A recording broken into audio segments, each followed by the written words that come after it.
चलिए. Hello students, today we are starting integrated rate equation, a topic in the chapter chemical kinetics. तो आज मैं आपको integrated rate equation की first order की डेरिवेशंस कराऊंगा और उसका जो फॉर्मूला डिराइव होगा उसका कैसे कैसे यूज होना है, न्यूमेरिकल्स के अंदर कैसे कैसे यूज होना है, अभी आज वो सीखेंगे. तो स्टार्ट करते हैं अपना टॉपिक आज का, इंटीग्रेटेड रेट इक्वेशन. जैसा आपको नाम से पता लग रहा है, ये एक ऐसी रेट इक्वेशन है जिसके अंदर हम इंटीग्रेशन करेंगे. जैसा आपको नेम से पता लग रहा है, ये एक ऐसी रेट इक्वेशन होगी जिसके अंदर हम इंटीग्रेशन का यूज करते हैं. तो अभी जैसे हमने रेट का फॉर्मूला पढ़ा है, by the help of rate law, that in any reaction if we have R changes to product, एक हमारे पास रिएक्टेंट है R जो कि प्रोडक्ट में चेंज हो रहा है. तो रेट लॉ के अकॉर्डिंग रेट का फॉर्मूला होता है रेट इज इक्वल टू के रिएक्टेंट की कंसेंट्रेशन और उसकी पावर उसका ऑर्डर. तो हम कौन सी रेट इक्वेशन पढ़ रहे हैं? First order rate equation. पहले हम फर्स्ट ऑर्डर रेट इक्वेशन कर रहे हैं. अलग अलग ऑर्डर के लिए अलग अलग इंटीग्रेटेड रेट इक्वेशन होती है. तो अभी हम जो कर रहे हैं वो फर्स्ट ऑर्डर रेट इक्वेशन है. तो यहां पे हमारे पास फॉर्मूला आ गया रेट इज इक्वल टू के रिएक्टेंट की कंसेंट्रेशन उसकी पावर उसका जो ऑर्डर है, एंड द ऑर्डर इज 1.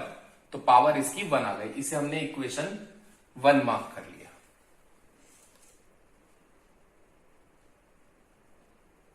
अब रेट के फॉर्मूले से रेट ऑफ रिएक्शन का जो फॉर्मूला होता है उसका फॉर्मूला होता है minus D R by D T.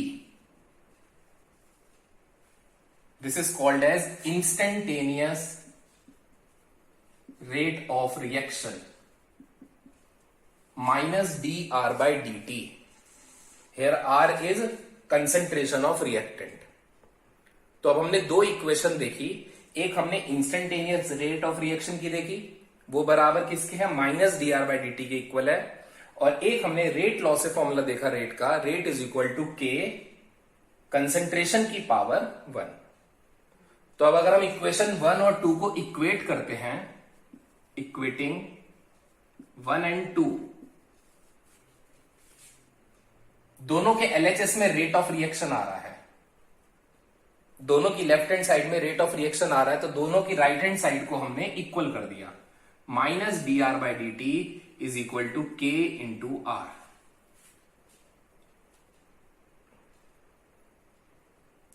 अब सेम वेरिएबल्स वाले कोफिशिएंट को एक तरफ लेके आते हैं.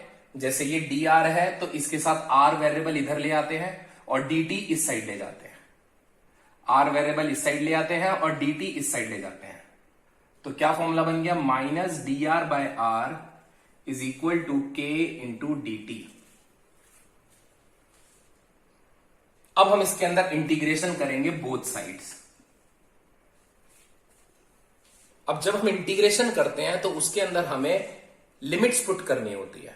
लिमिट्स का मतलब होता है कहां से हमने वो रिएक्शन स्टार्ट करी है और कहां तक हम उस रिएक्शन को लेके जा रहे हैं. मतलब कहां से हम इंटीग्रेशन स्टार्ट कर रहे हैं और कहां तक हमें उसका इंटीग्रेशन करना है. लोअर लिमिट जहां से हम स्टार्ट करते हैं, अपर लिमिट जहां तक हमें उसे करना है इंटीग्रेट. तो जैसे अगर हम बात करें टाइम की, तो सपोज करो हमने 0 टाइम पे रिएक्शन को स्टार्ट करा था.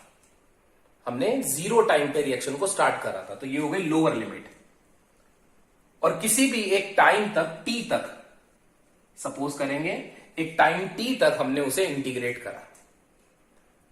एंड सपोज की जो रिएक्टेंट की कंसेंट्रेशन थी टाइम 0 पे, वो होती है आर नॉट. हमेशा टाइम 0 पे जो कंसेंट्रेशन होती है वो आर नॉट होती है. That is called initial concentration of reactant. और जब टाइम टी हो गया, सपोज करो रिएक्टेंट का अमाउंट आर हो गया. आर कोई भी एक वैल्यू हो सकती है, कोई भी वैल्यू हो सकती है, 10, 20, कितना भी हो सकता है. मगर इससे आर नॉट से हमेशा छोटी होगी आर की वैल्यू. ये बात ध्यान में रखना, हमेशा आर नॉट से छोटी होगी आर की वैल्यू. तो ये हमने लिमिट्स पुट कर दी हैं. लोअर लिमिट नीचे रखी है, अपर लिमिट ऊपर रखी है। अब हम इंटीग्रेशन करते हैं इसका, इंटीग्रेशन के कुछ फॉर्मूलोज का यूज करके। जैसे एक फॉर्मूले का जो हम यहां पे यूज करेंगे वो है, यहां पे मैं फॉर्मूला लिखता हूं जो हम यूज करने वाले हैं इंटीग्रेशन का, 1/x 1/x इंटू dx का इंटीग्रेशन होता है log x। इसी तरह से अगर इंटीग्रेशन में 1 होता है, कोई वेरिएबल ना हो, अगर इंटीग्रेशन में 1 हो तो उसका इंटीग्रेशन x होता है। अब इन दो इंटीग्रेशन के फॉर्मूलों का यूज करेंगे हम अपनी इक्वेशंस को इंटीग्रेट करने के लिए। तो क्या इक्वेशन बन के आएगी वो देखते हैं। जैसे आप यहां पे और इसको कंपेयर करो, अगर हम यहां देखें dx है और यहां देखेंगे तो dr है, केवल वेरिएबल का ही तो अंतर आ रहा है, बाकी यहां पे 1/x है, यहां पे 1/r है। तो इसका जब हम इंटीग्रेशन करेंगे, मैं इस साइड पे लिखता हूं इसे, इसका जब हम इंटीग्रेशन करेंगे तो वो इंटीग्रेशन आ जाएगा log r, और इस log को कहते हैं log बेस e। जब भी कभी इंटीग्रेशन करेंगे तो जो log आता है वो log बेस e होता है। इस log को हम एक नाम से और भी जानते हैं, इसे कहते हैं हम नेचुरल log। चाहे आप log बेस e लिखें, चाहे आप नेचुरल log लिखें, एक ही बात है। अब यहां पे हमने लिमिट पुट कर दी, lower limit r0, upper limit r is equal to k constant है, वो इंटीग्रेशन के बाहर आ जाएगा, अंदर बचता है 1, और 1 का इंटीग्रेशन होता है x। बट हमारे पास यहां पे dt है, हमारे पास वहां पे dt है, तो इसलिए इसका इंटीग्रेशन हो जाएगा t, upper limit lower limit. Now अब लिमिट्स पुट करते हैं, जैसा आपने इंटीग्रेशन में सीखा होगा, पहले अपर लिमिट पुट करते हैं, देन लोअर लिमिट पुट करते हैं। तो लिमिट्स पुट करते हैं, तो इसके बाद मैं यहां पे सॉल्व कर रहा हूं इसको। पहले मैंने पुट करी यहां पे ln r minus ln r0, पहले upper limit minus lower limit is equal to, ऐसे यहां पे पुट करते हैं k t minus 0, upper limit minus lower limit. अब लॉग की प्रॉपर्टी होती है log a minus log b is equal to log a upon b। Log की प्रॉपर्टी होती है कि अगर दो लॉग की वैल्यू माइनस में हो तो उन्हें डिवाइड में लिख लेते हैं। तो इस वजह से क्या आ गया फॉर्मूला यहां पे हमारा, पहले माइनस के अंदर मल्टीप्लाई करो, माइनस की मल्टीप्लाई करोगे तो साइन चेंज हो जाएंगे, log r0 minus log r हो जाएगा is equal to k into T. अब यहां पे प्रॉपर्टी लगाएंगे तो k into T is equal to ln r0 upon r, और इसे और क्या लिख सकते हैं हम, k is equal to 1 upon T ln r0 by r। This is the formula of first order rate equation, the integrated rate equation of first order। ये हमारा फॉर्मूला बन गया है फर्स्ट ऑर्डर की इंटीग्रेटेड रेट इक्वेशन का। आप एक बार अच्छे से डेरिवेशन देख लीजिए। अच्छा, अभी एक और इंपॉर्टेंट बात इसमें मुझे आपको बतानी है, ये जो लॉग है यहां पे, ये नेचुरल लॉग है, बट नेचुरल लॉग की एक प्रॉब्लम क्या होती है, इसे न्यूमेरिकल्स में यूज नहीं करा जाता, क्योंकि हमारे सिलेबस में जितनी भी लॉग की वैल्यू है वो बेस 10 पे सॉल्व होती हैं। जितनी भी लॉग की वैल्यू होती है वो सब बेस 10 पे सॉल्व होती हैं। तो इसलिए हमने यहां पे क्या करा, इसको मैं आगे का पार्ट इस साइड सॉल्व करता हूं, क्योंकि बहुत छोटा सा पार्ट है तो मैं इस साइड इसे लिख देता हूं।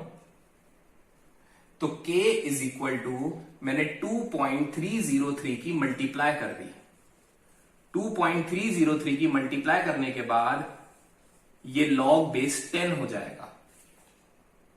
तो दोनों फॉर्मूले की अपनी अपनी इंपॉर्टेंस है। ये जो दूसरा वाला फॉर्मूला है ये बेसिकली आपको न्यूमेरिकल्स के लिए यूज करना है, ओनली फॉर न्यूमेरिकल्स। और जो पहले वाला फॉर्मूला है वो हमारा ग्राफ में भी यूज आ सकता है, ये वाले फॉर्मूले के ग्राफ भी बहुत सारे बनते हैं, अभी मैं आपको बताऊंगा नेक्स्ट लेक्चर में कि ग्राफ कैसे बनते हैं। और डेरिवेशन भी जब आपको करना है तो आप यहीं तक करोगे डेरिवेशन, इसके आगे ये वाला स्टेप करने की कोई जरूरत नहीं है। ठीक है, तो ये डेरिवेशन होता है हमारा integrated rate equation of first order. चलिए, तो अभी तक हमने करा था फर्स्ट ऑर्डर रेट इक्वेशन का, इंटीग्रेटेड रेट इक्वेशन का डेरिवेशन। ऐसे ही जीरो ऑर्डर का भी हमारे सिलेबस में है, वो भी अभी हम करेंगे थोड़ी देर बाद। बट उससे पहले मैं आपको एक टॉपिक करा रहा हूं, हाफ लाइफ पीरियड, और इसका कैसे यूज करेंगे हम फर्स्ट ऑर्डर की इक्वेशन में। इसका बेसिकली यूज कैसे होगा फर्स्ट ऑर्डर की इक्वेशन में। तो हाफ लाइफ पीरियड, जैसे इसके नाम से पता लगता है, हाफ लाइफ एक वो टाइम पीरियड जिसके होने के बाद हमारा सब्सटेंस आधा खत्म हो जाता है। एक ऐसा टाइम पीरियड, मतलब मान लीजिए जैसे मैं आपको बोलता हूं कुछ टाइम बीतने के बाद, 10 साल या 20 साल, कुछ भी हो सकता है, एक ऐसा टाइम पीरियड जिसके होने के बाद हमारा जो सब्सटेंस इनिशियली प्रेजेंट था, जितना भी था वो, इससे कोई मतलब नहीं है, चाहे वो 1 kg था, चाहे 2 kg था, कितना भी था, उसका आधा खत्म हो जाए, तो उस टाइम पीरियड को कहते हैं हाफ लाइफ पीरियड। मैं फिर से आपको बता रहा हूं, इससे कोई मतलब नहीं है कितना अमाउंट खत्म होगा, जितना इनिशियली दे रखा होगा उसका आधा खत्म करना है। अब चाहे इनिशियली 1 ग्राम दे रखा हो तो भी हमें उसका आधा ही करना है। जब वो आधा हो जाएगा तो उस टाइम को हाफ लाइफ पीरियड कह देंगे। अब चाहे वो 1000 ग्राम दे रखा हो तो भी जब वो आधा हो जाएगा तो भी उसे हाफ लाइफ पीरियड ही कहेंगे। इससे कोई मतलब नहीं है कि पहले तो भाई 0.5 ग्राम ही कम हुआ, जब 1 ग्राम से आधा ग्राम हुआ, और अब 500 ग्राम कम हुआ। अमाउंट तो दोनों में अलग अलग है, आप दोनों को हाफ लाइफ कह रहे हो, दोनों हाफ लाइफ हैं, क्योंकि डेफिनेशन का ही यही मतलब है। The time after which half of the initial amount of reactant is converted into product. तो अब इसका हम एक डेरिवेशन करते हैं, खासकर फर्स्ट ऑर्डर के लिए। हाफ लाइफ पीरियड का डेरिवेशन करेंगे ओनली फॉर फर्स्ट ऑर्डर, केवल फर्स्ट ऑर्डर रिएक्शन के लिए इसका डेरिवेशन करेंगे। तो फर्स्ट ऑर्डर रिएक्शन में हमने एक डेरिवेशन करा, K is equal to 2.303 upon T log R0 upon R। ये डेरिवेशन हमने करा अभी रेट कांस्टेंट का। दो बातें मैं आपको इसके अंदर बताना चाहूंगा, एक तो R0 और एक R। R0 होता है इनिशियल कंसंट्रेशन ऑफ रिएक्टेंट, और R होता है final remaining concentration of reactant.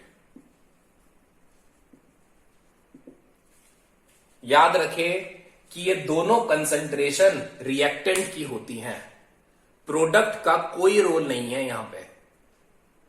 मान लीजिए किसी क्वेश्चन में आपको प्रोडक्ट का अमाउंट दिया होता है, तो प्रोडक्ट का कोई रोल नहीं है, उसकी मदद से आप रिएक्टेंट निकाल लो। R0 भी रिएक्टेंट की कंसंट्रेशन है स्टार्टिंग वाली, और R भी रिएक्टेंट की कंसंट्रेशन है। कब? जितना टाइम उन्होंने बोला उस टाइम के बीतने के बाद जितना रिएक्टेंट बचा है वो R है। ठीक है, जितना रिएक्टेंट बचा वो R है। चलिए अब हाफ लाइफ के लिए डेरिवेशन करते हैं। तो हाफ लाइफ का मतलब है टाइम जो हो गया वो किसके बराबर हो गया? T half. और हाफ लाइफ होने के बाद जो R की वैल्यू हो जाएगी वो हो जाएगी R0 अपॉन 2। हाफ लाइफ बीतने के बाद जो रिएक्टेंट होगा वो आधा खत्म हो जाएगा, तो आधा बच जाएगा, इसलिए हमने जो बचा हुआ रिएक्टेंट है वो लिख दिया R0/2। अब ये दोनों वैल्यूज यहां पुट करते हैं, और वैल्यूज पुट करने के बाद उनको यहां पे देखो जरा, इस फॉर्मूले के अंदर ये वैल्यूज पुट करते हैं। K is equal to 2.303 upon T की जगह रखेंगे T half log R0 upon R0/2। R की जगह रखेंगे R0/2। ये R0 से R0 कैंसिल हो जाएगा,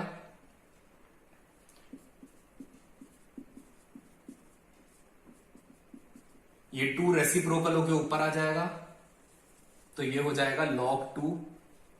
अब हम यहां पे log 2 की वैल्यू पुट कर सकते हैं, वो आप लॉग टेबल में से देख सकते हैं।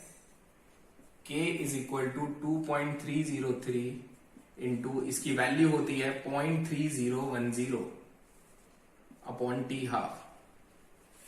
इसे मल्टीप्लाई कर लेंगे, k is equal to 0.693 upon T half. या इसको और क्या लिख सकते हैं, इसको ऊपर ले आओ और इसको नीचे ले जाओ। T half is equal to 0.693 upon k। ये फॉर्मूला बन गया हमारा हाफ लाइफ पीरियड का, only for first order reaction.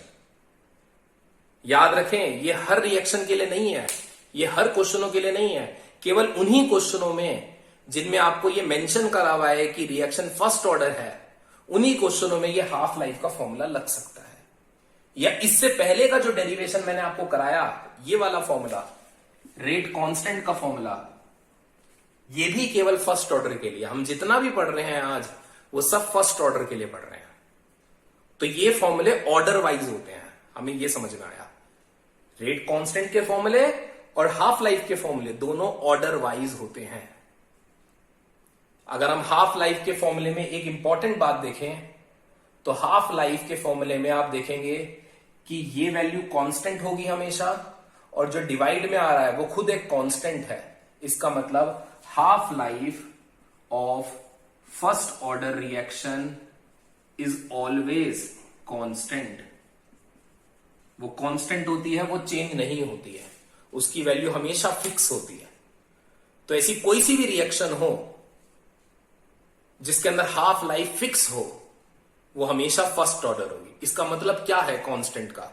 Constant का मतलब यह है कि अगर मान लीजिए हमें रिएक्टेंट की इनिशियल वैल्यू 1 ग्राम दे रखी है, और उसी रिएक्टेंट की सेम सैंपल की, जैसे मान लीजिए यूरेनियम है, यूरेनियम के 2 सैंपल हैं, एक है 1 ग्राम का सैंपल, एक है 1000 ग्राम का सैंपल। अब 1 ग्राम वाले को 0.5 ग्राम, 1 ग्राम वाले को 0.5 ग्राम होने में जो टाइम लगेगा, वही टाइम पीरियड 1000 ग्राम वाले को 500 ग्राम होने में लगेगा। आप समझे बात को, कि वो 500 ग्राम कम हुआ, ये 0.5 ग्राम कम हुआ, उससे कोई फर्क नहीं पड़ता, दोनों का टाइम सेम होगा, क्योंकि दोनों अपनी इनिशियल वैल्यू के आधे हो गए हैं।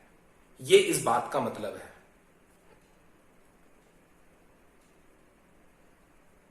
कि हाफ लाइफ फर्स्ट ऑर्डर की इनिशियल कंसंट्रेशन पे डिपेंड नहीं करती है।